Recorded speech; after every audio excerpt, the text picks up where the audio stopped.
Hello hello hello good afternoon to all of you. बेटा मैंने जैसे आपको लास्ट वीडियो में बताया था कि हम नेक्स्ट वीडियो में कुछ ऐसे आइटम कंप्यूट करना जाएंगे या सीखेंगे जिसकी वजह से हमारा इनकम एंड एक्सपेंडिचर क्या हो जाएगा, कंप्लीट हो जाएगा। मैंने आपको सारी इंफॉर्मेशन लिखवा दी थी, एक फॉर्मेट लिखवाया था, ठीक है, लेकिन कुछ कैलकुलेशंस करने वाले आइटम्स रह रहे थे, वो इस वीडियो में हम कंप्लीट करते हैं। तो सबसे पहले जो मोस्ट इंपोर्टेंट है, जो अलग से सेपरेट मार्क्स 4 मार्क्स का भी आ जाता है एग्जाम में, वो सीखने वाले हैं सब्सक्रिप्शंस। ये बात समझ में आती है? किसका सीखने वाले हैं? सब्सक्रिप्शंस का। ये दो तरीके से सीखेंगे हम, लेजर अकाउंट के फॉर्म में भी सीखेंगे और एक स्टेटमेंट की फॉर्म में भी। क्यों? क्वेश्चंस किसी भी टाइप से पूछ सकता है, हम किसी भी टाइप से उसे बना सकते हैं, ठीक। ध्यान से, सब्सक्रिप्शन ये कौन सी फॉर्म है? Ledger form. और लेजर क्या होते हैं बेटा? खाते होते हैं। क्या होते हैं? खाते। और इसमें दो ही चीजें होती हैं, क्या? डेबिट और क्रेडिट। ये आपकी डेबिट साइड है और ये आपकी क्रेडिट साइड है। ये बात समझ में आती है? क्लियर? आप इसे राइट डाउन भी कर सकते हैं, ठीक है। चलो एक एक पॉइंट समझते हैं बहुत अच्छी तरीके से, बिल्कुल ध्यान से, फुल कंसंट्रेशन। यहां लिखा हुआ है पहला item, to balance BD. To balance BD, इसका मतलब क्या? Broad down. ब्रोड डाउन का मतलब क्या? जो पिछली साल का क्लोजिंग था वो इस साल का क्या बन जाएगा? ओपनिंग बन जाएगा। यानी कि अगर हमें क्वेश्चंस में कोई पिछली साल की क्लोजिंग दे रखी है तो वो इस साल की क्या बन जाएगी? ओपनिंग। क्या बन जाएगी? ओपनिंग। ये कैसे देखो? Last year outstanding. कौन सी? Last year outstanding. ये बात समझ में आती है? Clear? Last year outstanding. Clear? फिर दूसरी बात, क्वेश्चंस में अगर नेक्स्ट ईयर की, यानी कि जैसे सपोज करो हमने क्या काम कर रखा था पिछली साल, यानी कि जैसे मैं 2018 का कोई अकाउंट्स प्रिपेयर कर रहा हूं और मैंने 2019 की एडवांस में सब्सक्रिप्शन ले ली थी, मैं एनपीओ हूं, तो मुझे बताओ जो 2019 की मैंने सब्सक्रिप्शन ली थी 2018 के लिए वो क्या है? क्लोजिंग। क्या है वो? क्लोजिंग। तो जो पिछली साल की क्लोजिंग थी वो अगली साल की क्या बन जाएगी? Opening advance. क्या बन जाएगी? Opening advance. तो यही लिखा हुआ है बाय बैलेंस बीडी, यानी कि advance subscription at the beginning. ये बात समझ में आती है? क्लियर? एक एग्जांपल से हम सीखेंगे, चिंता मत करो, एक एग्जांपल भी कराऊंगा अच्छी तरीके से, कोई दिक्कत नहीं, ठीक। क्वेश्चंस में नंबर ऑफ टाइम्स तो ज्यादातर एग्जाम में इनकम एंड एक्सपेंडिचर्स, ये वाली अमाउंट कैलकुलेट करने के लिए क्वेश्चंस बोलता है, ठीक है, ज्यादातर। कभी कभी सिचुएशन ऐसी होती है ये भी कंप्यूट करना पड़ता है, लेकिन हम ये अजम्पशन मान के चल रहे हैं कि ये क्वेश्चंस में दिया जाएगा। यानी कि जब आप रिसीप्ट एंड पेमेंट साइड, जब receipt and payment side account अपने क्वेश्चंस में देखोगे तो उसमें जो रिसीप्ट साइड में सब्सक्रिप्शंस लिखी होगी, क्या लिखी होगी? सब्सक्रिप्शन। लेकिन बेटा सब्सक्रिप्शंस जो लेनी है इधर, वो कौन सी लेनी है? केवल करंट ईयर की, यानी कि जिस साल की आप प्रिपेयर कर रहे हो। ये बात समझ में आती है यहां तक? क्लियर? मैं पता है ऐसे क्लियर नहीं होगा जब तक आप क्वेश्चंस नहीं करोगे या जब तक आप एग्जाम्पल नहीं देखोगे, क्लियर नहीं हो सकता, कोई बात नहीं, ठीक। फिर ये लिखा हुआ है by balance CD. By balance CD का मतलब क्या?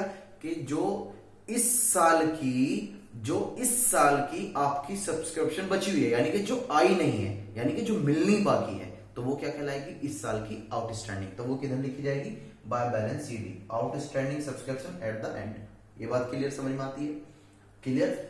फिर ये पॉइंट क्या आता है? To balance CD. सपोज करो मैं 2019 का प्रिपेयर कर रहा हूं और मैंने इसमें 2020 का एडवांस में क्या ले ली? सब्सक्रिप्शन ले ली।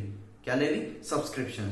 तो ध्यान से, जो मैंने वो 2020 की जो सब्सक्रिप्शन ली है, यानी कि एडवांस में जो ली है, उसे बोला जाएगा टू बैलेंस सीडी, यानी कि advance prepaid subscription at the end, ठीक है। और ये सारा टोटल करने के बाद जब इसको और इसको लेस करेंगे तो ये निकल के आ जाएगी हमारी क्या? Balancing figure. ज्यादातर क्वेश्चंस में ये पूछते हैं, इस बार भी बोर्ड के एग्जाम में ये क्वेश्चन था। बच्चों ने कुछ ने स्टेटमेंट से कर रखा था और कुछ अकाउंट से कर रखा था, ठीक है, कंज्यूमेबल का था, ठीक। ये बात क्लियर समझ में आती है? क्लियर हो गया? इसको राइट डाउन करो।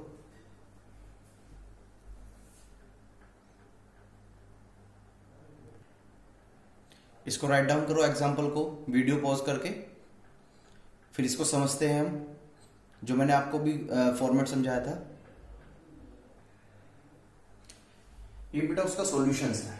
जो अभी आपको मैंने एग्जाम्पल बताया था, अब इस एग्जाम्पल के थ्रू हम समझना चाहते हैं कि किस तरीके से हम सब्सक्रिप्शन अकाउंट को प्रिपेयर कर पाएंगे। ठीक है, ध्यान से उस एग्जाम्पल में आपको कुछ इस तरीके से दे रखा है, ध्यान से ओपनिंग यानी कि 1 जनवरी 2013 की 1000 आउटस्टैंडिंग में लिखा हुआ है। क्या लिखा हुआ है? आउटस्टैंडिंग। तो मुझे वो बताओ आउटस्टैंडिंग क्या है? मैं एनपीओ हूं, मुझे कुछ चीज पैसा मिलना था लेकिन नहीं मिला। कब मिलेगा? फ्यूचर में मिलेगा ना। तो जो फ्यूचर मिलता है वो होती है एसेट्स। इस वजह से जो हमारी आउटस्टैंडिंग सब्सक्रिप्शंस का जो ओपनिंग बैलेंस होता है वो हमेशा डेबिट साइड में लिखा जाता है, क्योंकि एसेट्स हमारी डेबिट होती हैं। क्लियर? फायदा मिलता है इसमें से डेबिट। तो इस वजह से हमने क्या करा? ओपनिंग इधर लिख दिया। ये बात समझ में आती है? हाँ जी, ये बात समझ में आ गई। ठीक है, मैंने 1 अप्रैल 2017 में वहां पर ऊपर क्वेश्चंस में कुछ एडवांस भी मिला हुआ है। क्या मिला? Advance subscriptions. ध्यान से देख सकते हो, एडवांस सब्सक्रिप्शंस बिगिनिंग दे रखी है आपको। तो मुझे बताओ एडवांस, मैं आज किसी का अगली साल का एडवांस ले रहा हूं। एडवांस तो अगले साल का ही होगा ना सर? अगले दिन का भी? बेटा दिन की बात नहीं करते हैं, साल की बात करते हैं। किसकी? साल की। मैंने अगली साल का आज ले लिया। ठीक है, तो मुझे बताओ वो मेरे लिए क्या होगा? क्या होगा मेरा? ओपनिंग। क्या हो जाएगा? मेरी ओपनिंग लायबिलिटी। और लायबिलिटी जो होती है हमारी क्रेडिट होती है। इस वजह से मैंने जो ओपनिंग बैलेंस है एडवांस का यानी कि 1 जनवरी 2017 का वो मैंने इधर लिख दिया। ये बात समझ में आती है? ठीक है, क्वेश्चंस में मैंने आपको रिसिप्ट में बता रखा है कि रिसिप्ट एंड पेमेंट अकाउंट में हमें कितना रिसिप्ट हुआ है? 60,200। तो यही मैंने किया, रिसिप्ट एंड पेमेंट साइड में शो कर दिया। ये तो सिंपल है, कोई दिक्कत ही नहीं है। फिर मैंने आपको बताया है उसमें क्वेश्चंस में लिखा हुआ है कि आउटस्टैंडिंग का क्लोजिंग बैलेंस दे रखा है 31 दिसंबर 2017 में। 31 दिसंबर 31 दिसंबर 2017। तो जो क्लोजिंग होता है, तो जब ओपनिंग इधर था यानी कि आउटस्टैंडिंग हमारी जो सब्सक्रिप्शन है उसका ओपनिंग इधर है, तो क्लोजिंग किधर आएगा? इधर की साइड। तो ये हमने इधर राइट डाउन कर दिया। क्लियर? फिर क्वेश्चंस में आपको ये भी दे रखा है कि जो एडवांस आपने लिया है वो क्लोजिंग कितना है? कितना क्लोजिंग है? 31 दिसंबर 2017 का क्लोजिंग दे रखा है। तो मैंने आपको फॉर्मेट में क्या लिखवाया था? क्लोजिंग किधर लिखा जाएगा? To balance sheet. तो हमने क्या करा? इन सभी को ऐड कर लिया। इसमें ऐड करने में के बाद जब इन दोनों को हम लेस कर देते हैं तो ये आई हमारी बैलेंसिंग फिगर। तो जब हम income and expenditure accounts prepare करेंगे तो ये इधर की तरफ शो करेगा, यानी कि ये बैलेंस कितना? 59700। ये बात क्लियर समझ में आती है? ये बहुत सिंपल था। ठीक है, प्रैक्टिस कर सकते हैं। जो क्वेश्चंस आपको नहीं आए प्लीज कमेंट में लिख देना, मैं उसकी एक वीडियो अलग से बना दूंगा। पर पहले कम से कम देखो तो सही, पढ़ो तो सही भैया, बिना उसके कुछ ही नहीं हो सकता। क्लियर? राइट डाउन करो उसको।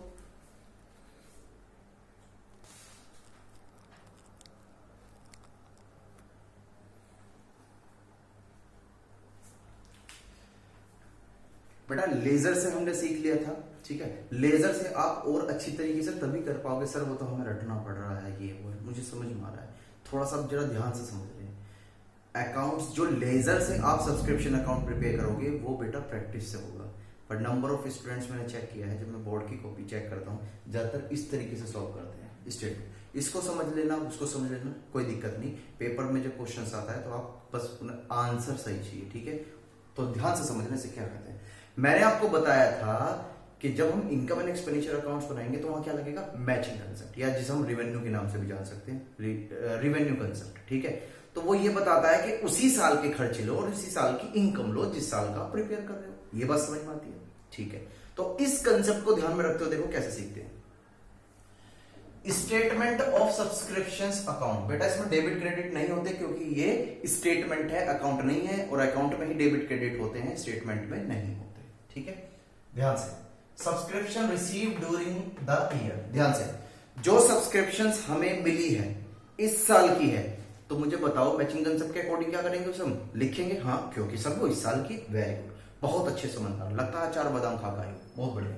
ठीक है, फिर देखो इसमें ऐड कर रखा है स्टेटमेंट में प्रीपेड और एडवांस एट द बिगिनिंग। ध्यान से, एट द बिगिनिंग। मुझे बताओ 2008 हम 2019 का बना रहे हैं, एग्जाम्पल के पॉइंट ऑफ व्यू से 2019 का बना रहे हैं। 2018 में मैंने एडवांस लिया सब्सक्रिप्शंस का, तो मुझे बताओ एडवांस 18 का लिया होगा 19 का लिया होगा? सर 19 का लिया होगा। ठीक है, तो जब 19 का है और मैं कौन सा प्रिपेयर करा रहा हूं 19 का, तो मुझे बताओ कि वो जो एडवांस है वो 19 का है या नहीं है? यस सर वो तो है। तो इस वजह से जो ओपनिंग एडवांस होता है सब्सक्रिप्शंस का वो इसमें क्या हो गया, ऐड हो गया। क्या हो गया वो, ऐड। क्यों? मैचिंग कंसेप्ट क्या कहता है, केवल वो डाटा लो जो इस साल का है, जिस साल का आप बना रहे हो। तो 2019 का बना रहे हैं तो 2019 का ही है वो। भाई 2018 में हमने एडवांस लिया तो वो किसका लिया था, 19 का। तो इस वजह से वो 19 का है तो हमने वो क्या कर दिया, ऐड कर दिया इस स्टेटमेंट में। क्लियर? ठीक है। फिर ध्यान से, पिछली साल का जो मुझे मिला नहीं, ध्यान से देखना सर, अभी बताता हूं, सॉरी, ध्यान से देखना, जो आपका इस साल का सब्सक्रिप्शंस का पैसा है जो मिला नहीं है, तो मुझे बताओ वो किस साल का, इस साल का ही है। तो मैचिंग कंसेप्ट क्या कहता है, जो इस साल का है सर उसे ऐड कर दो। ठीक है, और एक्रूवल बेसिस चल रहा है, चाहे मिले या ना मिले हमें तो दिखाना ही पड़ेगा, रिसीव पेमेंट अकाउंट तो बना ही नहीं रही। ठीक है सर, बहुत अच्छी बात। तो यानी कि जो इस साल की आउटस्टैंडिंग है वो इस साल की है ना, तो मैचिंग कंसेप्ट के हिसाब से वो हमने क्या कर दी, ऐड कर दी। तो ये देखो यहां पर ऐड ही हो रहा है। तो ये 3 पॉइंट हमने क्लियर कर लिए। सॉरी, ये बात समझ में आ गई? क्लियर? अब मुझे बताओ, ध्यान से देखना, 2018 का कोई ऐसा बैलेंस था जो मुझे 2018 में नहीं मिला, वो कब मिला, 2019 में। तो मुझे बताओ क्या वो 19 का है या 18 का? सर वो तो 18 का है। तो बेटा जो आपका पिछली साल का होता है, यानी कि जो आउटस्टैंडिंग पिछली साल की ओपनिंग बैलेंस जो होता है आउटस्टैंडिंग सब्सक्रिप्शंस का, इस वजह से वो उस स्टेटमेंट में क्या कर दिया, लेस, क्योंकि वो इस साल का डाटा नहीं है। तो ये हमने क्या कर दिया, लेस कर दिया। Outstanding subscription at the beginning of the current year. Clear? फिर एक लास्ट पॉइंट, सबसे सिंपल, मैं 2019 का बना रहा हूं, मैंने 2020 की सब्सक्रिप्शंस ले ली, क्या आप बताओ वो इस साल की है? नहीं सर वो तो 2020 की।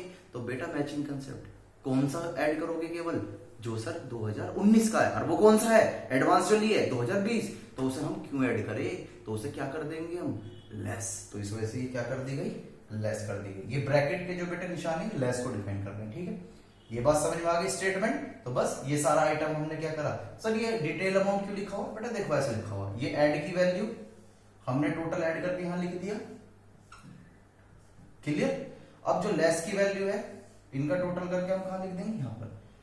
तो इसमें से जब इसको घटाएंगे तो हमारे पास क्या आ जाएगी, जो वैल्यू आ जाएगी, और ये वैल्यू क्या हो जाएगी, amount of subscription to be shown income and expenditure side, यानी कि वो इनकम कैलकुलेट करके आ गई जो 2019 की है, और सारी इनकम क्रेडिट होती है, इस वजह से इनकम एंड एक्सपेंडिचर में कहां शो करेंगे, क्रेडिट साइड में। ये बात समझ में आती है?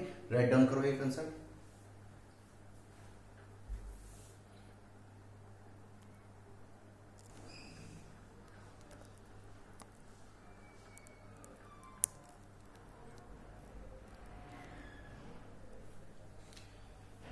मैं उम्मीद करता हूं कि आपको सब्सक्रिप्शन अकाउंट समझ में आया होगा। ठीक है बेटा, एक और उसमें हमने इनकम एंड एक्सपेंडिचर में इंपॉर्टेंट बातें देखी थी। क्या देखी थी कि मटेरियल कंज्यूम। ठीक है, और मटेरियल कंज्यूम, सर क्या होता है मटेरियल कंज्यूम? बेटा ये डिफरेंट हो सकता है, जैसे मेरा हॉस्पिटल है तो मैंने आपको बताया था मेडिसिन भी हो सकती है, मेरे स्पोर्ट्स क्लब है तो स्पोर्ट्स इक्विपमेंट्स भी हो सकते हैं, बहुत सारी चीजें। ठीक है, ये डिफर कर जाएगा जैसे जैसे आपने बिजनेस अपना सेटअप कर रखा है। ठीक है, तो हम क्या सीखने वाले हैं, कंप्यूट कंज्यूमेबल आइटम्स। ठीक है, वैसे तो स्टेटमेंट में बन सकता है, लेकिन मैं आपको बता दूं ये इजी हो जाता है किसकी फॉर्म में, अकाउंट के फॉर्म में। इस बार का जब आप ये कंसेप्ट सीख लो तो इस बार का जो आपका अकाउंटेंसी का एग्जाम आया था उसमें क्वेश्चंस है ये वाला, उसे सोल्व करना। अगर वो आपने सोल्व कर दिया तो आपका कॉन्फिडेंस हाई हो जाएगा। ठीक है, तो अब जरा सीखते हैं। ये क्या है बेटा, स्टॉक। स्टॉक किसी का भी हो सकता है, मेडिसिन, स्पोर्ट्स, कुछ भी। ठीक है, स्टेशनरी हल्सो, कुछ भी हो सकता है, वो आपको क्वेश्चन में मिल जाएगा। ये क्या होता है, स्टॉक, और ये क्या है, क्रेडिटर। तो मुझे बताओ स्टॉक का मतलब क्या है? सर स्टॉक तो हमारी एसेट्स है, क्यों, आज नहीं बिकी तो वो हमारा स्टॉक है। अच्छा, लेकिन कब बिक सकती है, फ्यूचर में बिक सकती है। तो जो फ्यूचर में बिकती है वो क्या होती है, हमारी एसेट्स। कुल सिंपल लैंग्वेज में स्टॉक हमारी एसेट्स होती है। और क्रेडिटर का मतलब क्या, कि जिससे हमने माल उधार परचेज कराओ, क्रेडिट परचेज कराओ, फ्यूचर में हम उसे क्या करेंगे, पेमेंट। और जिसकी फ्यूचर में पेमेंट होती है वो क्या कहलाती है, लायबिलिटी। तो ये हो गई हमारी लायबिलिटी। तो ध्यान से, अगर क्वेश्चन में आपको ओपनिंग स्टॉक दे रखा है, ठीक है, तो वो हमारी एसेट्स है, और एसेट्स हमेशा कहां आती है, डेबिट साइड में। तो इस वजह से यहां पर लिखा हुआ है ओपनिंग स्टॉक। क्लियर है, ये बात सही है। और यदि क्वेश्चंस में आपको क्या दे रखा है, क्लोजिंग स्टॉक भी दे रखा है, ठीक है, तो वो क्लोजिंग स्टॉक किधर लिखा जाएगा, क्रेडिट साइड में, इधर की तरफ। ये बात सिंपल। सर नहीं दे रखा क्लोजिंग स्टॉक, बेटा ऐसा आपके में एग्जाम में अभी क्वेश्चंस नहीं आया है, मिलेगा ही मिलेगा, चिंता मत करो, ठीक है। फिर क्रेडिटर की बात करते हैं। जब आपको क्वेश्चंस में ओपनिंग बैलेंस ऑफ क्रेडिटर लिखा होता है, ओपनिंग बैलेंस ऑफ क्रेडिटर, तो वो हमारी क्या है, लायबिलिटी। लायबिलिटी क्या होती है, क्रेडिट होती है। इस वजह से देखो ओपनिंग बैलेंस ऑफ क्रेडिटर, इसे हम बाय बैलेंस बीडी के नाम से लिख रखा है। इसे चाहो तो आप राइट डाउन कर लेना, opening balance of creditor. Clear, ये बात समझ में आती है, ठीक है, क्लियर हुआ।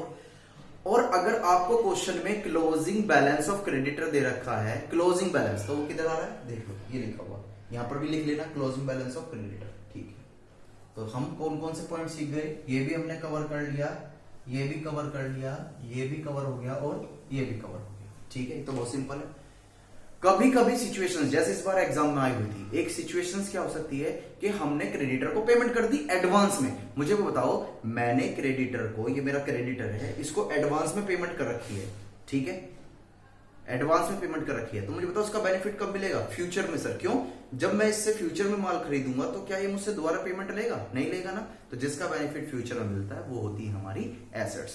तो जब कहीं क्वेश्चन में आपको लिखा जाए, मिले क्या कि एडवांस पेमेंट टू क्रेडिटर, तो वो हमारी एसेट्स होती है। और एसेट्स का ओपनिंग बैलेंस हमेशा कहां होता है, डेबिट साइड। तो इस वजह से ये यहां लिखा रखा है, मैं इसे लिख देता हूं, advance paid to creditor.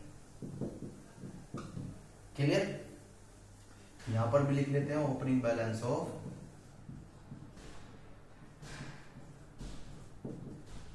Creditor.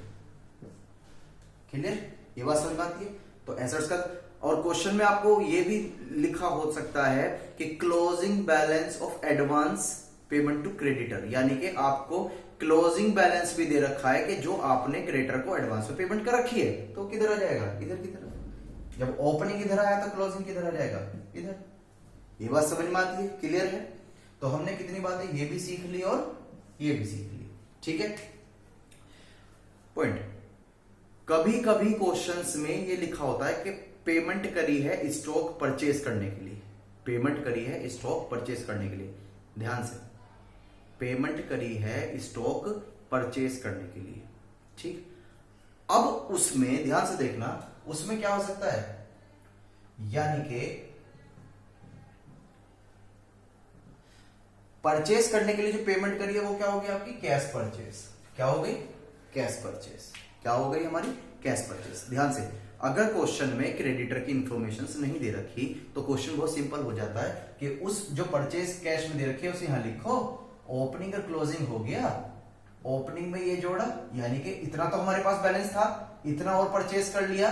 जैसे सपोज करो मेरे पास बैलेंस कितना है, 1 लाख, 1 लाख मैंने और परचेज कर लिया, और क्लोजिंग कितना बच गया, 20,000। तो इसका मतलब क्या कि आपने कितना यूज कर लिया, 1,80,000। और ये कहां चला जाएगा, मेटल कंज्यूम में, किधर की तरफ, expenses side. Income and expenditure में किधर की साइड चला जाएगा, एक्सपेंसेस साइड। ये तो बातें तब की हैं जब आपको क्रेडिटर अकाउंट नहीं दे रखा, ठीक है।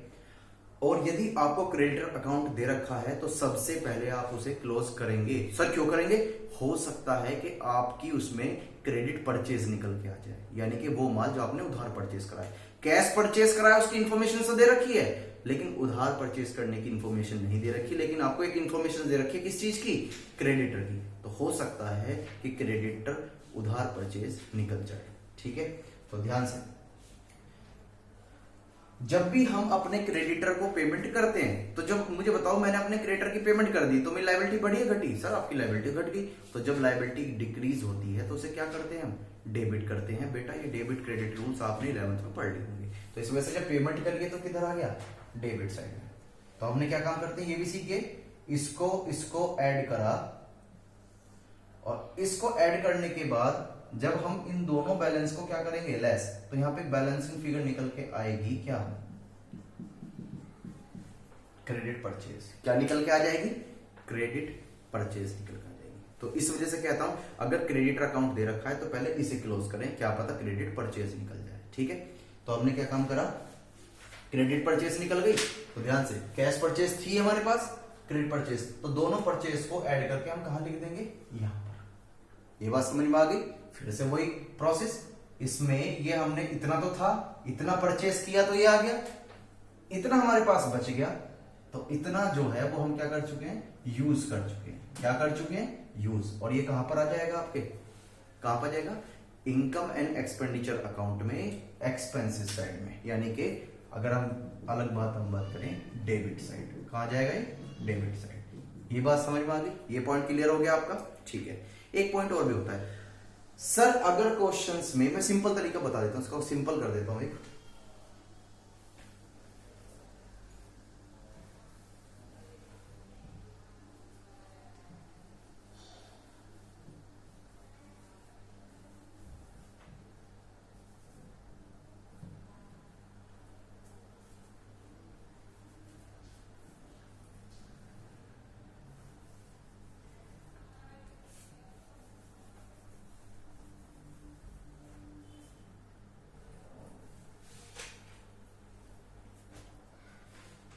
कभी कभी सिचुएशंस ऐसी हो जाती है कि देखो ध्यान से, ओपनिंग क्लोजिंग तो दे रखा होगा क्रेडिटर का, लेकिन एडवांस की कोई इंफॉर्मेशन नहीं होगी, तो नहीं है तो नहीं है, ठीक है, कोई दिक्कत नहीं। देखो ध्यान से, ओपनिंग बैलेंस था मेरा क्रेडिटर का 1 लाख रुपीज, और मैंने चेक किया क्वेश्चन में कितना है 80,000, तो सर 20,000 से जो कम हो रहा है, क्यों कम हो रहा है, क्या उन्होंने छोड़ दिया, नहीं बेटा, हमने उसे पेमेंट कर दी। तो कितने की पेमेंट कर दी, 20,000। तो सर ये तो सिंपल था बिल्कुल। ध्यान से, यहां पर बच्चा गलती करता है, कभी कभी क्वेश्चंस में ये दिया जाता है कि आपने मटेरियल परचेज करने के लिए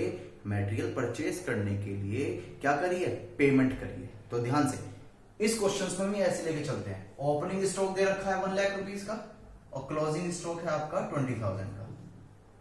क्वेश्चंस में दे रखा है कि आपने पेमेंट करी है स्टॉक को परचेज करने की 1 लाख रुपीज, ध्यान से।